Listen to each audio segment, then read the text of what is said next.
Today we're talking again about tonal values and relating it to the subject or the motif of a regatta. And I'm going to start by just talking about what tonal values are. They're basically lights and darks. This example is a tonal value pattern of a small dark and a large midtone. This next one is an example of a small light in a large midtone. And both of these are value patterns or ways of simplifying the lights and darks in our painting. And yes, we work with color, but in the eye of the artist or in the mind of the artist, they try to look at their subject as much as color. They look at the lights and darks and they think about how they can use them to bring not only contrast, but drama, excitement, readability, and subtlety to their image. The idea of lights and darks, tonal values, also helps keep us out of trouble. I've seen it happen a number of times when I've done it myself. I've painted a beautiful still life with flowers, and it looks great, and then I put a background behind it and suddenly my flowers have disappeared. This is because I didn't account for the dark in the background, and suddenly they disappear into the background. The flowers have disappeared.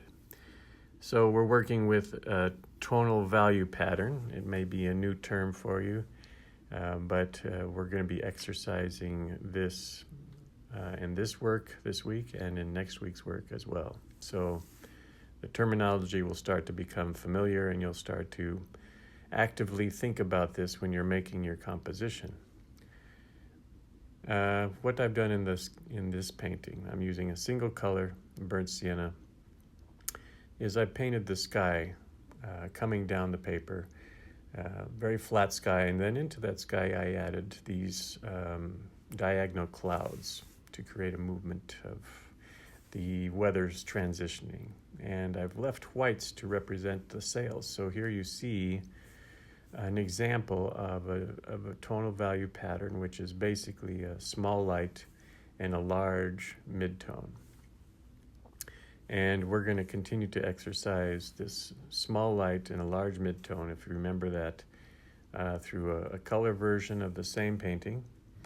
And then at the end of this video, you'll see some examples of variations on this theme. And the variations are not coming from photographs. They're coming from just exercising different transitions in the sky, different light and dark combinations in the sky and water to create a different mood. Some you'll recognize as a variation of the exercise we just did, where we have rising clouds and different dramatic lighting on the water. Some will be presenting an image against a city, the regatta against a city. The regatta also presented as where the water's more turbulent. But in most of these, I'm thinking of a simple value pattern of a small light and a large midtone. And I hope you'll be able to identify that as you see the different examples. So here we're starting with more colors. We're using different colors, starting with yellow ochre, and I'm carrying down the wash just to where the boats are. The boats I identified with a very, very pale yellow ochre so I could see them. That helps me to be confident in placing the tone around them. The technical difficulty here is keeping that sky wet so that we can get soft edges in our clouds and still define these boats. Some artists may use a masking compound to isolate the whites, but I prefer to try and keep the page wet either by using a large brush or by using a mister, a slight atomizer to send a mist of water across the paper to keep it wet. You can buy these anywhere. They're just tiny bottles that shoot a light mist of spray of water across the page. Great for keeping the sky wet. And that's important because these darks that I'm adding in the form of clouds, I want them to be soft. I don't want them to be hard-edged. And with practice, you'll be able to manage these washes. The main reason that I don't use the masking compound, well, two reasons. One is I find it difficult to get the shape that I want. I haven't found that I can create an exact shape. I feel I'm more competent in creating shapes in this manner. Number two, I like to be able to see the white of the paper so I can measure my darks. I find these two reasons enough to avoid the masking compound and really rely on technique to help show the sharp edges that I want. Here I'm using dry technique. I'm using a dry brush, cobalt blue, basically, and I'm really trying to engage the texture of the paper, especially closer to the boats and to the right side, to give a direction to that light. Make it feel as though the light across the water is very low and intense and illuminating these boats as they're moving across the water.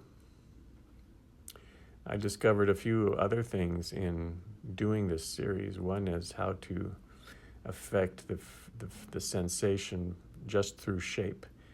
Here the boats are very upright. It gives a feeling that there's not a lot of wind, that they're just kind of gradually moving in a direction. In other cases, you'll notice that I've tipped the boats so that they're more at an angle. This creates the sensation that this wind has picked up, it's stronger, they're really moving across the water.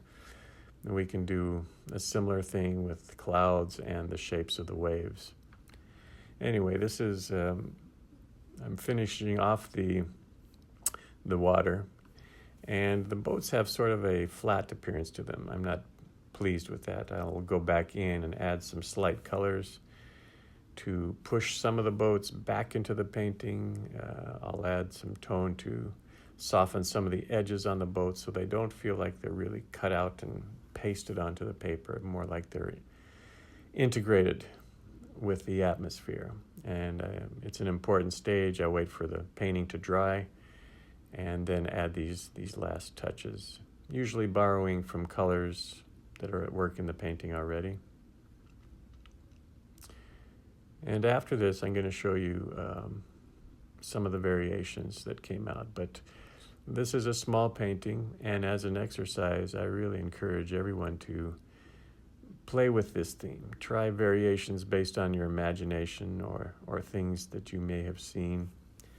Here's that first painting, and you get a feeling from the different shapes in the boats that some are going in different directions, some are receding, some are moving a little faster. Here you feel the sunlight coming really strongly against the boats, and I'm pleased with this work for that reason. Here's another variation where we feel a storm moving towards our boats. I'm using the same tonal pattern, which is a light through a large mid-tone, and just having fun with the clouds and the atmosphere and the placement of the boats. Scale is a little different in this one. You feel here we have an even different variation where there's a dry brush in the sky, and we're trying to create the sensation of a storm, an approaching storm. I wanted to experiment with a city behind the boats. What better motif than Boston? This is the Charles River, where they have regattas very often in the summertime. And lastly, I tried for something where I'm using a small dark in a large mid-tone to evoke the sensation of mist and fog and diffuse light coming through.